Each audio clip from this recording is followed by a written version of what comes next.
ரோமர் அதிகாரம் 6. 1. ஆகையால் என்ன சொல்லுவோம்?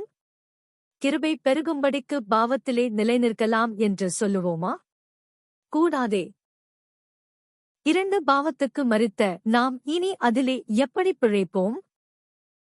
3. கிறிஸ்து இயேசுவுக்குள்ளாக ஞானஸ்நானம் பெற்ற நாமனைவரும் அவருடைய மரணத்துக்குள்ளாக ஞானஸ்நானம் பெற்றதை அறியாமலிருக்கிறீர்களா?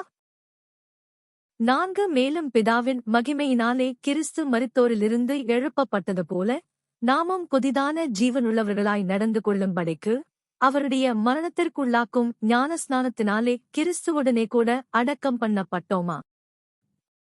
5. ஆதலால் அவருடைய மரணத்தின் சாயலில் நாம் இணைக்கப்பட்டவர்களானால் அவர் உயிர்த்தெழுதலின் சாயலிலும் இணைக்கப்பட்டிருப்போமா? 6. நாம் இனி பாவத்துக்கு ஊழியஞ்செய்யாதபடிக்கு பாவசரீரம் ஒழிந்து போகும் பொருட்டாக நம்முடைய பழைய மனுஷன் அவரோடே கூட சிலுவையில் அறையப்பட்டதென்று அறிந்திருக்கிறோம். 7. மரித்தவன் பாவத்துக்கு நீங்கி விடுதலையாக்கப்பட்டிருக்கிற. ஆனே. 8. ஆகையால் கிறிஸ்துவுடனே கூட நாம் மரித்தோமானால் அவருடனே கூட பிழைத்தும் இருப்போம் என்று நம்புகிறோம்.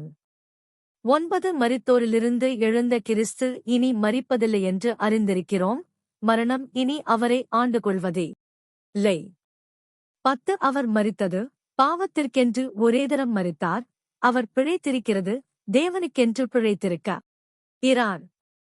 11. அப்படியே நீங்களும் உங்களை பாவத்திற்கு மரித்தவர்களாகவும் நம்முடைய கர்த்தராகிய இயேசு கிறிஸ்துவுக்குள் தேவனுக்கென்று பிழைத்திருக்கிறவர்களாகவும் எண்ணிக்கொள்ள உங்கள் 12. ஆகையால் நீங்கள் சரீர இச்சைகளின்படி பாவத்திற்கு கீழ்ப்படியத்தக்கதாக சாவுக்கேதுவான உங்கள் சரீரத்தில் பாவம் ஆளாதிர ஒப்பதாக.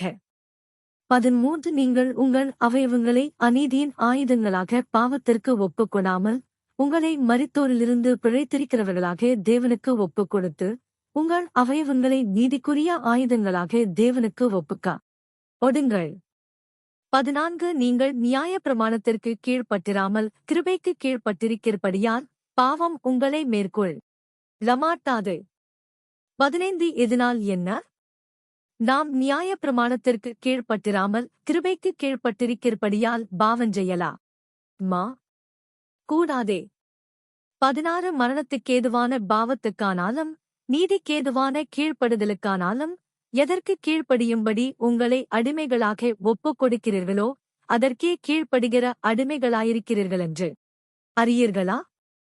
17. முன்னே நீங்கள் பாவத்திற்கு அடிமைகளாயிருந்தும் இப்பொழுது உங்களுக்கு ஒப்புவிக்கப்பட்ட உபதேச சட்டத்திற்கு நீங்கள் மனப்பூர்வமாய் கீழ்ப்படிந்ததினாலே தேவனுக்கு ஸ்தோத்திரம்.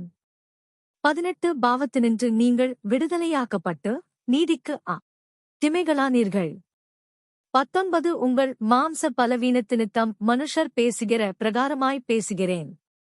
அக்கிரமத்தை நடப்பிக்கும்படி முன்னே நீங்கள் உங்கள் அவயவங்களை அசுத்தத்திற்கும் அக்கிரமத்திற்கும் அடிமைகளாக ஒப்புக் கொடுத்தது போல இப்பொழுது பரிசுத்தமானதை நடப்பிக்கும்படி உங்கள் அவயவங்களை நீதிக்கு அடிமைகளாகவோ ஒப்புக்கொடுங்கள். 20. பாவத்திற்கு நீங்கள் அடிமைகளாயிருந்த காலத்தில் நீதிக்கு நீங்கினவர்களாயிருந்தீர்கள். 21. இப்பொழுது உங்களுக்கு வெட்கமாக தோன்றுகிற காரியங்களினாலே அக்காலத்தில் உங்களுக்கு என்ன பலன் கிடைத்தது? அவைகள என் முடிவு மரணமே. 22. இப்பொழுது நீங்கள் பாவத்தினின்று விடுதலையாக்கப்பட்டு தேவனுக்கு அடிமைகளானதினால் பரிசுத்தமாகுதல் உங்களுக்கு கிடைக்கும் பலன் நித்திய ஜீவன். 23. பாவத்தின் சம்பளம் மரணம், தேவனுடைய கிருபைவரமோ நம்முடைய கர்த்தராகிய இயேசு கிறிஸ்துவினால் உண்டான நித்திய ஜீவன்.